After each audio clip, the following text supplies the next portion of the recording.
मेरा नाम मनोरंजन कुमार है। मैं भारतीय रेलवे माल गोदाम श्रमिक संघ का राष्ट्रीय प्रभारी हूँ। जी। तो यहाँ रामगढ़वा में आने का क्या उद्देश्य है या बैठक हुई है, शिफ्टिंग क्या है? रामगढ़वा हमारा जो माल गोदाम है, भारतीय रेलवे माल गोदाम श्रमिक संघ 1998 से रेलवे माल गोदाम के मजदूरों के हक अधिकार की लड़ाई लड़ी। जी।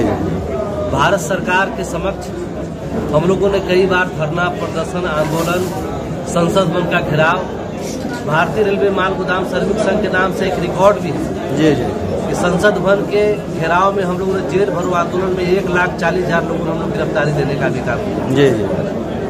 अभी जो आज का जो कार्यक्रम है, हमारा पूरे हिंदुस्तान में माल गोदाम के जो मजदूर हैं, हम लगातार रेलवे बोर्ड चेयरमैन के साथ इसके लिए बैठक किए और उसमें एक पॉलिसी पास कराया कि माल गोदाम के मजदूरों को FCI के जैसे डिपार्टमेंटल लेबर सिस्टम इसमें बहाल किया।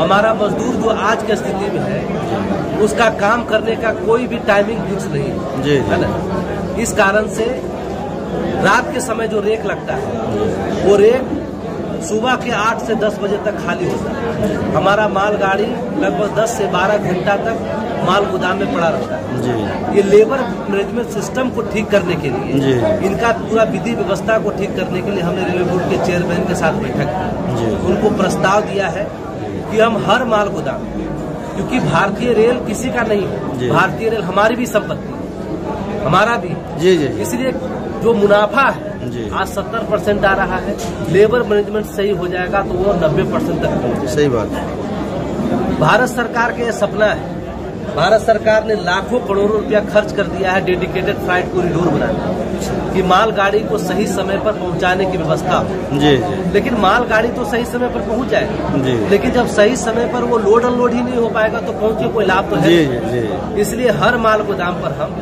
तीनों शिफ्ट में हम कैसे बेहतर तरीका से काम करें। हम माल गोदाम पर इंफ्रास्ट्रक्चर पास कराने के लिए बीके त्रिपाठी जो उस समय रेलवे बोर्ड के चेयरमैन थे, उससे हजारों करोड़ रुपया का इंफ्रास्ट्रक्चर पास करवाने के लिए हमने सभी DRM को, GM को हमने भिजवाया। कई माल गोदाम वो काम चल रहा है, कई माल गोदाम में भी टेंडर हो रहा है ना। हाई मास्क लाइट है, अप्रोच रोड है, मजदूरों की रहने की व्यवस्था, CCTV कैमरा, ये तमाम चीजें उसमें प्रस्ताव पारित हुए।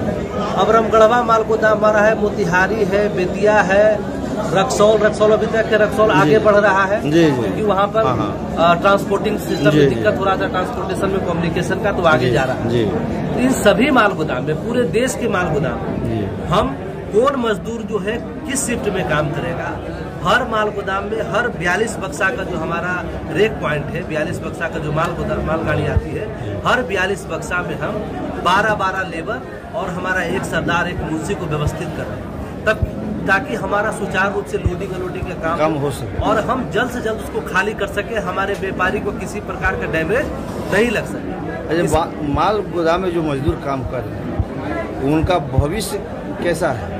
माल गोदाम में मजदूर जो काम कर रहा है, जिस तरह के पॉलिसी सरकार इसके लिए बनाई है, जिस पर काम हो रहा है, जिस तरह से श्रम मंत्रालय मजदूरों को सामाजिक सुरक्षा, उसके बाद 13 डिमांड हमने दिया था बच्चों के शिक्षा के लिए, मजदूरों को समान काम समान वेतन का अधिकार, जिस तरह से FCI के मजदूरों को तनख्वाह प्राप्त होता है उस तरह माल गोदाम का हो। पीस रेट का फाइनल, अभी हमारा मजदूर पूरे देश में अलग अलग पीस रेट, कहीं पर 2 रुपया मिल रहा है, कहीं 3 रुपया मिल रहा है, कहीं 2.5 रुपया मिल रहा है, कहीं 1.5 रुपया मिल रहा है, उसको एक पीस रेट में हम लोग कैलकुलेट करें जो कम से कम 10 से 15 रुपया के बीच हो। आज कोई भी आप, हम, कोई भी किसी भी दुकान में जाते हैं जहां पर माल की आता है, कोई पल्लेदार भी काम करता है तो उसको 20 रुपये बोरा ट्रक पर से खाली करके गोदाम पर रखने को मिलता है। और जो माल गोदाम के मजदूर 37 किलोमीटर का पहला सबसे पहली रेलवे लाइन बनी थी मुंबई थाने से, और आज पूरे देश में लाखों किलोमीटर में ये बन करके रेलवे आज आम लोगों का लाइफलाइन बन चुका है। इसमें सबसे बड़ा योगदान आप किसी को मानेंगे तो माल गोदाम के मजदूरों का, तो 70% आमदनी देने का। इसके लिए हमारे संगठन के राष्ट्रीय महामंत्री जी ने बहुत लंबी लड़ाई लड़ी, उसको हमने भारत सरकार के राज्यसभा लोकसभा से दोनों से सदन में पास कराया। ऑक्यूपेशनल सेफ्टी कोड बिल तो सरकार का ई श्रम 4 लेबर कोड में एक महत्वपूर्ण लेबर कोड, उसमें माल गोदाम के श्रमिकों को शामिल कराया ताकि इनको रेलवे द्वारा अपॉइंटमेंट लेटर मिले, कोई इसको निकाल न सके, इसको फीस रेट मिले, इसको मेडिकल मिले, इसको बोनस मिले, तमाम ये हमारा 13 डिमांड ट्राई पार्टी की बैठक हुई थी श्रम मंत्रालय में, श्रम मंत्री की अध्यक्षता में रेल मंत्रालय, हमारे भी 13 के 13 मांग सरकार ने इसको स्वीकृत कर लिया। अब हम लोग शिफ्ट वाइज लोगों का रिकॉर्ड कंप्लीट कर रहे हैं, मजदूरों को वहाँ व्यवस्थित कर रहे हैं, वो कंप्लीट करके सरकार को भेजेंगे, सरकार यहाँ इंक्वायरी वेरिफिकेशन जो उनका माध्यम होगा वो कंप्लीट करेंगे और हमारे मजदूरों को वो सारा हक अधिकार मिलेगा। तो सभी माल गोदाम से मजदूरों की सूची जाएगी आपके पास? हाँ, हमारे पास जाएगी। हमने एक नमूना पत्र बना करके भारत के जो रेलवे बोर्ड के चेयरमैन है अभी वर्तमान Jaya Verma Sinha, code of conduct लगने से पहले मैंने एक नमूना पत्र उनके पास जमा कर दिया कि इस तरह से हम पूरे देश के माल गोदामों को व्यवस्थित करने जा रहे हैं ताकि हमारा रेलवे पूरी अच्छे तरीके से काम हो, लेबर मैनेजमेंट सही हो, मालगाड़ी आए वो बिना किसी समस्या के वो खाली हो। और जहाँ पर जबकि बताते हैं आज से 40 साल पहले जो ट्रांसपोर्टेशन था वो रेलवे पर जो है लगभग 80% ट्रांसपोर्टेशन निर्भर करता था।